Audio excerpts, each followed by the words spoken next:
फरवरी की वो रात कुछ ऐसी थी जिसे याद करते ही आज भी रोंगटे खड़े हो जाते हैं। ये कहानी है एक ऐसी सड़क की जो दिन में खूबसूरत लगती है लेकिन रात में जिंदा हो जाती है।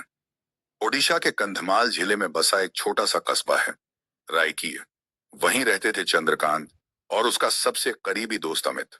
दोनों की दोस्ती ऐसी थी कि लोग कहते थे ये दो नहीं एक ही जान है।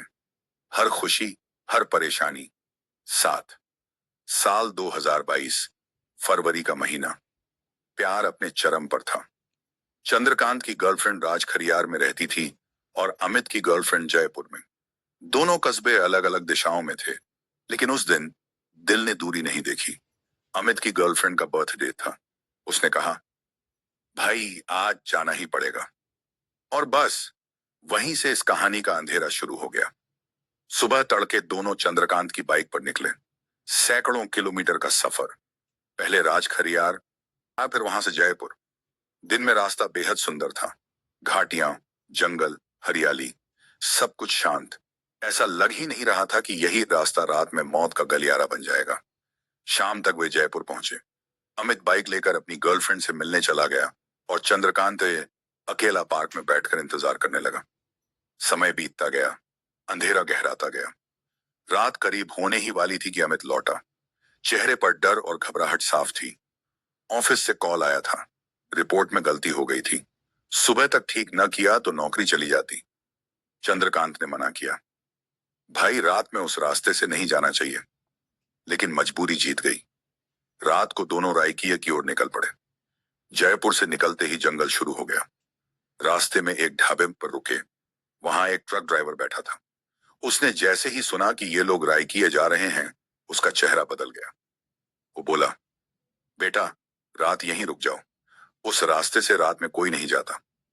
उन्होंने पूछा, क्यों? ड्राइवर ने कुछ नहीं कहा, बस चुपचाप उठकर चला गया। वो चुप्पी आज भी चंद्रकांत के कानों में गूंजती है। कुछ दूर आगे बढ़े ही थे कि पुलिस की पीसीआर वैन ने उन्हें रोक लिया।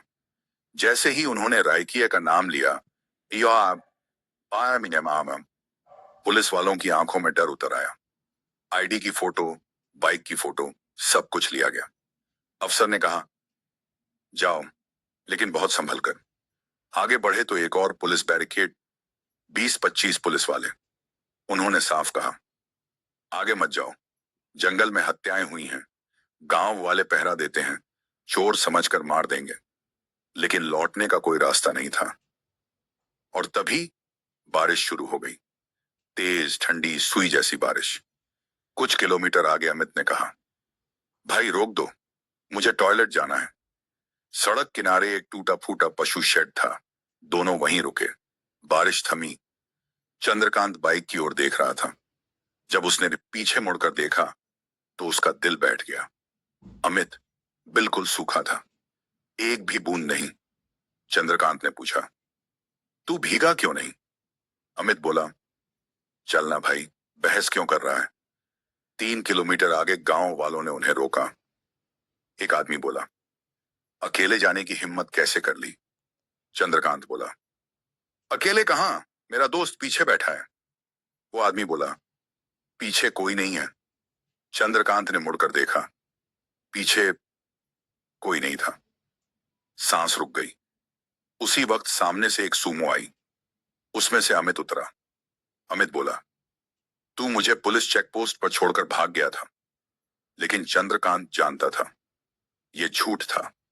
जंगल में बाइक बंद हो गई। ढलान पर बाइक जैसे किसी ने पकड़ ली हो। पीछे से अमित बोला, भाई कोई हमारे पीछे चल रहा है। आईने में सफेद कपड़ों में एक आदमी, कुछ घसीटता हुआ, चेहरा धुंध में छुपा। और तभी उस आदमी की हंसी गूंजी, ऐसी हंसी जो इंसानों की नहीं होती। इसके बाद क्या हुआ चंद्रकांत आज तक पूरी तरह याद नहीं कर पाया। बस इतना पता है कि जब सुबह हुई वो दोनों रायकीय पहुंच चुके थे। लेकिन उस रात के बाद चंद्रकांत ने कभी उस रास्ते से सफर नहीं किया। और अमित, उसने जंगल की तरफ देखना भी छोड़ दिया। क्योंकि कुछ रास्ते सिर्फ सड़क नहीं होते, वो इंतजार करते हैं। अगर आपको यह कहानी अच्छी लगी हो तो प्लीज एक लाइक जरूर कर दीजिए। आपका छोटा सा लाइक हमें बहुत खुशी देता है। कमेंट में बताइए कि आपको कहानी कैसी लगी और अगली कहानी किस तरह की देखना चाहते हैं। आपका एक प्यारा सा कमेंट हमारा दिन बना देता है। और अगर अभी तक चैनल सब्सक्राइब नहीं किया है तो सब्सक्राइब जरूर करें, ताकि ऐसी ही दिलचस्प और डरावनी कहानियां आपको हमेशा मिलती रहें। धन्यवाद और फिर मिलेंगे अगली कहानी में।